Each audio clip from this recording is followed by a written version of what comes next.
पिछले भाग में हमने देखा कि जब इशिता लीजा और मिनाली को गांव घूमती है तो गांव में निम्न और उच्च वर्ग के लोगों के बारे में बताती है। एक और जहां लोगों के पास पहनने के लिए कपड़े और खाना नहीं होता है, वहीं दूसरी और उच्च वर्ग की औरतें गहनों से लदी हुई होती है और उनके पास पर्याप्त धन और खाना होता है। अब आगे, लीजा जो तुम उस कोने में देख रही हो, वह खंडहरनुमा घर जो ऐसा लगता है किसी समय में इस गांव का सबसे समृद्ध परिवार रहा होगा। पता है, एक समय वहां भरा पूरा परिवार रहता था। इस पूरी बस्ती का चहता परिवार, जिनके मन में अपार करुणा का भाव था, जिसने नवयुवकों को लेकर इस झरने के नीचे जो झील देख रहे हो, पहले उसका निर्माण खुद करवाया, फिर उसके पानी को अलग अलग धाराओं में विभक्त कर मैदान की नदियों तक मिलाया, ताकि पानी का कितना भी वेग और किसी एक हिस्से में अवरोध उत्पन्न होने पर भी पानी का स्तर इतना न बढ़े कि उसकी बस्ती को नुकसान हो। उन्हीं जलधाराओं के नजदीक उसने लोगों को छोटे छोटे खेत और खलियान बनाना सिखाया, खेती करना सिखाया, पशुपालन सिखाया और सुगंधित फूलों के बीच उस घने जंगल से ढूंढकर लाए और यहाँ रोपे। एक पल के लिए यह इलाका उस स्तर पर आ पहुंचा कि यहाँ के फूलों की खुशबू ऊपरी इलाकों के लोगों का मन मोह लेती है और विवश करती है उन्हें उस झरने से नीचे झांक कर देखने के लिए। एक समय ऐसा भी आया जब इस स्थान की इतनी सुंदरता देख ऊपरी सीमा में रहने वाले उस उच्च वर्ग के मन में लालच जागा।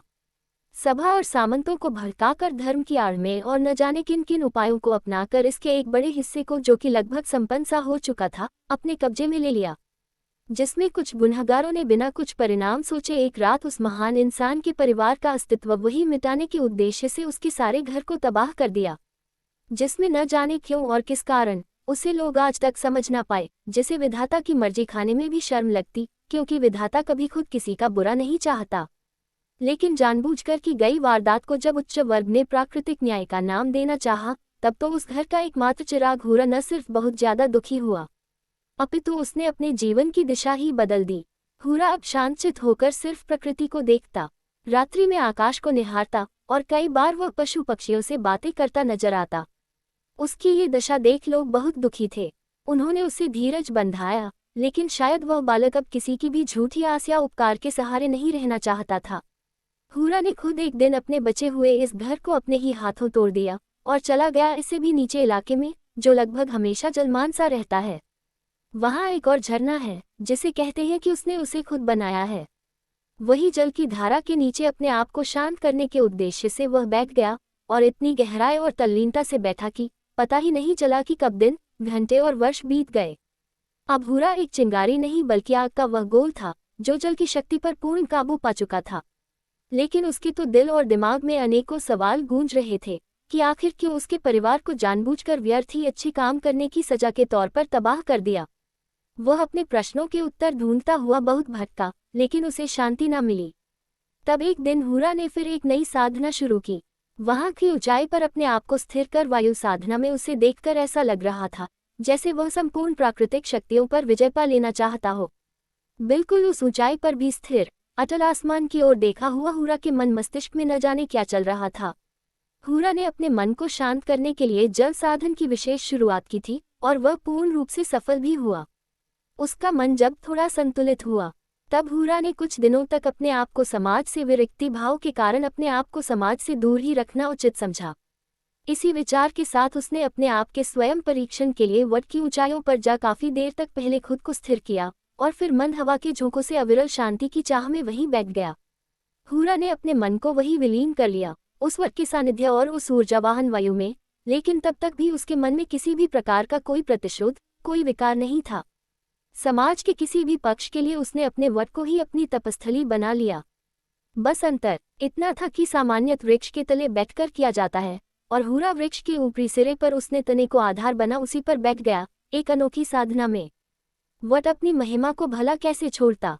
उसने भी हूरा के साथ साथ उसकी साधना में पूर्ण सहयोग किया और जड़त्व को स्वीकार कर वह ऐसा स्थिर हुआ कि उसने अपने प्रमुख शाखा को पूर्ण स्थिर कर एक आसन की तरह बना आसपास की टहनियों को ऊर्ध्वाधर इस तरह विकसित किया कि हूरा जिस स्थान पर बैठा था वह जैसे किसी मयूरपंख के केंद्र बिंदु की तरह हो गया।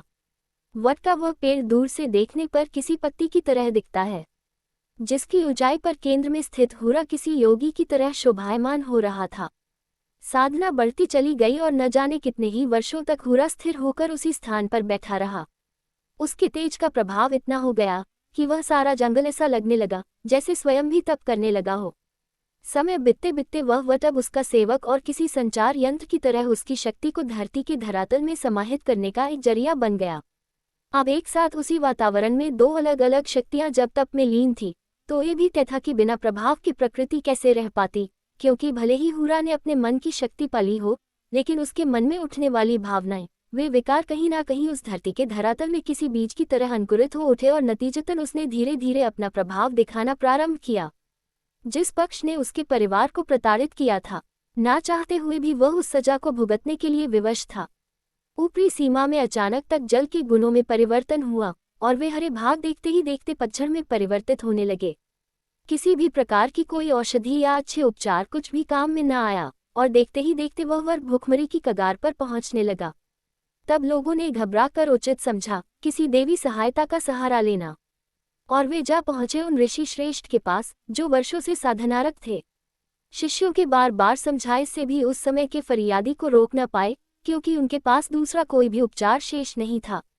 ऐसा लोग कहते हैं कि ऋषि वर ऋतु परिवर्तन के समय सिर्फ एक पल के लिए अपनी आंखें खोलते थे, शरद पूर्णिमा की रात्रि में, और इस दिन वह सारा उच्च वर्ग जिन्होंने खुद भी किसी समृद्धिशाली समूह को बर्बाद किया था और गुनहगार थे हुरा की बर्बादी का, वे आज भी अपने लिए दया की उम्मीद कर रहे हैं। कहानी अभी जारी है। इसका अगला भाग बहुत जल्दी अपलोड करूंगी। लाइक सब्सक्राइब करना ना भूले। धन्यवाद।